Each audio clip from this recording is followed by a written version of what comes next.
Ration card आवेदन कहाँ से करवाएं? आवेदन करवाने के बाद प्रिंट कहाँ पे जमा होंगे? कितना समय लगेगा? पूरी प्रक्रिया में कितना खर्च आएगा? साथियों, अभिवादन स्वीकार करिए विपिन राठौर का। दोस्तों, आज जो हम बात करने वाले हैं वो इन सभी सवालों के जवाब के ऊपर बातचीत होगी। सबसे पहली बात कि अगर आपको राशन कार्ड बनवाना है उसके लिए पात्रता क्या होगी। तो साथियों, ग्रामीण क्षेत्र के लिए और शहरी क्षेत्र दोनों के लिए पात्रता थोड़ी जो है अलग अलग है। सबसे पहले हम पात्रता के बारे में जानकारी कर लेते हैं। उसके लिए चलिए आपको हम कंप्यूटर स्क्रीन पर लेके चलते हैं और उस जानकारी देते हैं कि पात्रता क्या रहेगी। तो साथियों, हम आ चुके हैं अपने कंप्यूटर स्क्रीन। तो दोस्तों, जैसा कि आप देख सकते हैं, हम यहाँ पे राशन कार्ड की जो वेबसाइट है उससे एक पीडीएफ फाइल डाउनलोड की है और उसमें सारी जानकारियाँ जो है इसमें लिखी हुई हैं। राशन कार्ड में जो पात्र व्यक्ति हैं उनकी जो पात्रता इस प्रकार से है। पहला, या तो भिक्षावृत्ति करते हों, यानी कि जैसे भीख मांगते हों, या और कोई घरेलू कामकाज करते हों, जूते चप्पल की मरम्मत करने वाले, फेरी लगाने वाले, या कोई बहुत ज़्यादा बीमार हो, कुष्ठ रोग हो या एड्स वगैरह, आप यहाँ पे देख सकते हैं। इसके बाद जो बच्चे अनाथ हैं या जिन बच्चों के माता पिता नहीं हैं, या जो चौकीदार हैं, पल्लेदार हैं, कुली हैं, या सफाई करने वाले हैं, या फिर भूमिहीन मजदूर किसान जो होते हैं, या फिर जो भूमिहीन होते हैं और मजदूरी करते हैं, और गरीबी रेखा से नीचे जीवन यापन करने वाले परिवार, जो राजस्व विभाग के अनुसार जिनकी आय प्रमाण पत्र के आधार पर जो मान्यता है वो होनी चाहिए।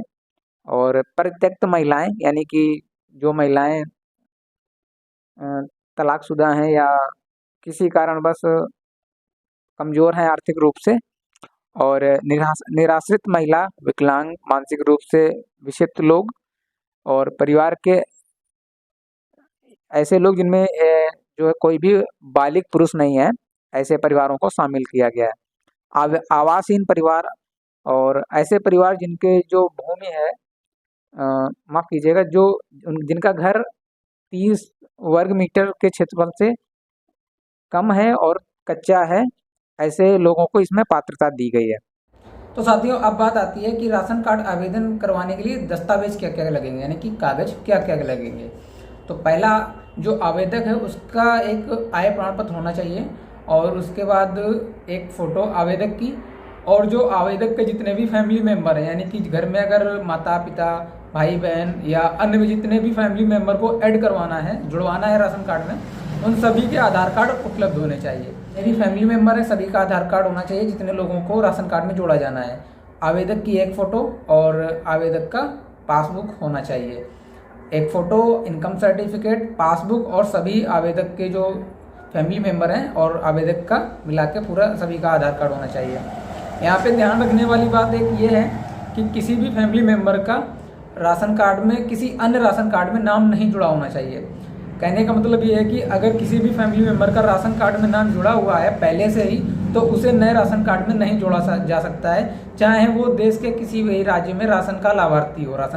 तो दोस्तों, अब बात आती है कि राशन कार्ड बनवाने के लिए कागज़ क्या क्या होने चाहिए। सबसे पहले, अगर आपके घर में कोई भी 18 साल से उम्र की महिला है तो वो राशन कार्ड के लिए मुखिया बनेगी, या अगर महिला नहीं है तो आप पुरुष को भी राशन कार्ड के लिए मुखिया बना सकते हैं। पहली बात हो गई। अब दूसरी बात यह है कि आवेदक का एक फ़ोटो होना चाहिए, एक इनकम सर्टिफिकेट, एक पासबुक होनी चाहिए, और जितने भी फैमिली मेम्बर हैं सभी का आधार कार्ड होना चाहिए। यहाँ पर एक बात ध्यान रखने वाली ये है कि किसी भी फैमिली मेम्बर का आधार कार्ड जो है अन्य किसी राशन कार्ड में पहले से जुड़ा नहीं होना चाहिए। मेरे कहने का मतलब ये है कि अगर कोई भी व्यक्ति, जो परिवार का कोई भी व्यक्ति है, उसे किसी भी अन्य राशन कार्ड में उसका नाम जुड़ा हुआ है और वो उसे राशन कार्ड लाभ ले रहा है, यानी कि उसे राशन कार्ड मिल रहा है, तो वो नए राशन कार्ड में अपना नाम नहीं दर्ज करा सकता है। तो अगर उसे दर्ज करवाना है तो उस वाले राशन कार्ड से कटवाना पड़ेगा, उसके बाद नया जुड़वाना पड़ेगा। दोस्तों, अब बात ये करते हैं कि राशन कार्ड आप कहाँ से बनवाएंगे, यानी कि कहाँ से उसका आवेदन करवाएंगे। सबसे पहले आप अपने नज़दीकी जनसेवा केंद्र जा सकते हैं, या भी किसी भी इंटरनेट कैफ़े पे जहाँ पे ये राशन कार्ड का काम होता हो, आप वहाँ पे जा सकते हैं और अपने सारे जो डॉक्यूमेंट्स हैं जो हमने अभी बताए हैं ये ले जा करके वहाँ पे आपको देना है और बोलना है कि हमें राशन कार्ड का आवेदन करवाना है। अगर आप कहीं ऐसे एरिया में रहते हैं जहाँ पे ये दुकानें आसपास कम मिलती हैं, तो आप घर बैठे ही अगर आप उत्तर प्रदेश के निवासी हैं तो आप घर बैठे ही आप हमें कांटेक्ट करके अपना राशन कार्ड जो है आवेदन करवा सकते हैं, और आप उसकी जो रसीद होती है वो आपको व्हाट्सएप पे ही मिल जाएगी। तो राशन कार्ड आवेदन करवाने की ये इतनी प्रक्रिया हो गई। ये जनसेवा केंद्र से कर सकते हैं या फिर आप हमसे भी कांटेक्ट कर सकते हैं। दुकानदार राशन कार्ड आवेदन करने के बाद आपको एक उसकी रसीद देगा, और रसीद में आप ये देखिए कि वो रसीद चेक करने के लिए है या फिर वो फाइनल रसीद है। आप दुकानदार से रसीद लेते वक्त ये पूछ सकते हैं कि, और रसीद में भी लिखा होता है कि ये चेक वाली रसीद है या फिर प्रिंट, क्योंकि रसीदें दो निकलती हैं। पहले तो एक ड्राफ्ट प्रिंट होता है जिसमें आप ये देख सकते हैं कि सारी डिटेलें जो भरी गई हैं वो सही हैं कि नहीं हैं, और उसके बाद एक फाइनल रसीद निकलती है। राशन कार्ड वेरीफाई होने के बाद दुकानदार आपको लगभग 2-4 दिन के अंदर आपको एक फाइनल रसीद देता है। वो रसीद में आपको सभी जितने भी फैमिली मेम्बर हैं उन सभी के आधार कार्ड, आवेदक का फ़ोटो, आवेदक का इनकम सर्टिफिकेट, आवेदक की एक पासबुक, और वो रसीद जो मिलेगी, इतने सारे डॉक्यूमेंट्स को नत्थी करके उसमें सेक्रेटरी का एक साइन होता है और मोहर लगेगी। वो लगवा करके आपको अपने जो नज़दीकी ब्लॉक होता है या फिर जो भी तहसील में आपको जाना है, वहाँ पे जो सप्लाई ऑफिस का एक विभाग होता है वहाँ पे जाके उस फॉर्म को डिपॉजिट करना है, सबमिट करना है जाके। और जब आपका आवेदन फॉर्म जो है वो जब सक्सेसफुली जमा हो जाएगा वहाँ पे, तब आपको एक वहाँ से रसीद मिलेगी, और रसीद मिलने के बाद, इतनी प्रक्रिया होने के बाद, आपको लगभग 2 महीने 3 महीने या कभी कभी 4 या 5 महीने भी इंतज़ार करना पड़ सकता है। और उसके बाद आपको आपके जो गांव की राशन कार्ड की लिस्ट होती है या जहाँ पे आप रहते हैं वहाँ की जो राशन कार्ड की लिस्ट होती है, वहाँ पे आपका नाम जो है आ जाता है। जब नाम आएगा तब आपको पहली बार कोटेदार, जो वहाँ का भी कोई भी दुकानदार होगा, जो सरकारी दुकानदार होता है, वो जो राशन देता है, वो पहली बार आपको राशन नहीं देगा। उसके बाद जब आपका नाम आ चुका होगा तब वो अगली बार, एक बार छोड़ के उसके अगली बार आपको राशन देगा। तो यहाँ तक की पूरी कहानी होती है। अब इसको आप मोटे तौर पे आपको एक बार समझा सकते हैं फिर से ऐसे ही। तो दोस्तों, जब आप दुकानदार से आवेदन करवाएंगे तो दुकानदार आपको एक रसीद देगा। वो रसीद चेक वाली रसीद भी हो सकती है और एक फाइनल रसीद भी होती है। तो आपको ये देखना है कि वो रसीद कौन सी है, चेक वाली है या फिर फाइनल है। सबसे पहले चेक रसीद निकलती है, उसमें आपको डिटेल को चेक करके सत्यापित करना होता है कि डिटेल में कोई गड़बड़ी तो नहीं है। उसके बाद वो फॉर्म को लॉक किया जाता है, और लॉक होने के लगभग 24 घंटे बाद, उसका सत्यापन होने के बाद आपको जो है एक फाइनल रसीद मिलती है।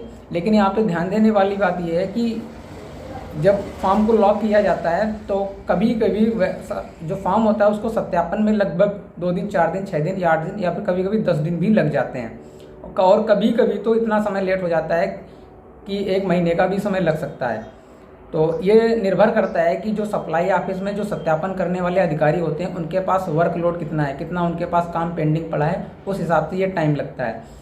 उसके बाद जब सत्यापन हो जाता है तो एक फाइनल रसीद दुकानदार आपको देगा, और वो रसीद के साथ आपको आवेदक का एक इनकम सर्टिफिकेट, बैंक पासबुक और आवेदक के जितने भी फैमिली मेम्बर हैं सभी का आधार कार्ड उसमें नथी करना है। इसके बाद आप अगर गांव में रहते हैं तो जो वहाँ के भी सेक्रेटरी होते हैं उनसे वेरीफाई करवाना है, उनसे अटेस्टेड करवानी है। उसके बाद आपको अपने जो ब्लॉक होता है या फिर जो तहसील में जो सप्लाई ऑफिस होता है वहाँ पे जाके आपको उन सभी कागज़ को जमा करना है। जाके जो अधिकारी होते हैं वहाँ पे उनकी ऑफिस में आपको जमा करना है। जाके जमा करने के बाद आपको एक वहाँ से एक रसीद मिलेगी।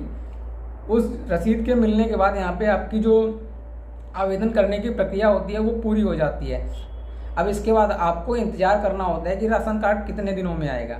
तो दोस्तों, यहाँ पर हम आपको बता दें कि जो राशन होता है, आपकी जो आवेदन की प्रक्रिया पूरी होने के बाद लगभग ये डिपेंड करता है कि जो ऑफिस है वहाँ पे काम कितना पेंडिंग पड़ा हुआ है। जितना ज़्यादा पेंडिंग उनके पास काम पड़ा होगा उतना ही ज़्यादा टाइम लगेगा आपका राशन कार्ड जो है आने में, क्योंकि वहाँ पे बहुत सारे फॉर्म पहले से ही पड़े होते हैं तो वो कंप्लीट करेंगे। उसके बाद जब आपका नंबर आएगा तब आपका फॉर्म कंप्लीट किया जाएगा। तो इस प्रक्रिया में लगभग कभी कभी महीने, 2 महीने, 3 महीने, 4 महीने या 6 महीने का भी समय कभी कभी लग जाता है। तो दोस्तों, इस तरह की ये प्रक्रिया होती है।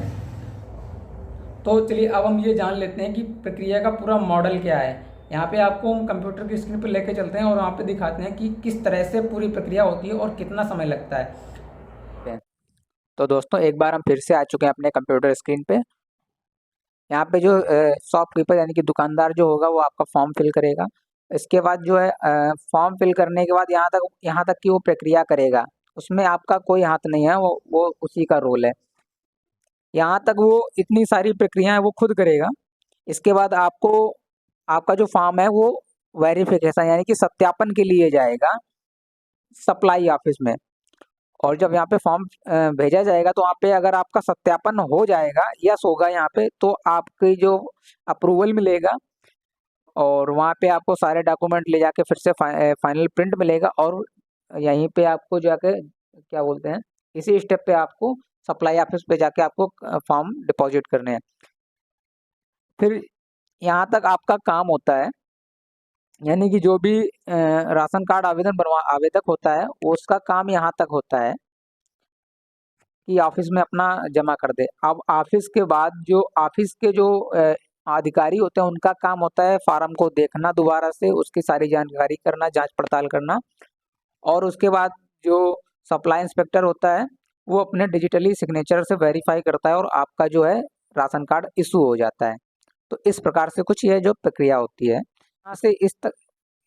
यहाँ तक जो है काम तुरंत हो जाता है जितना समय दुकानदार लगाता है।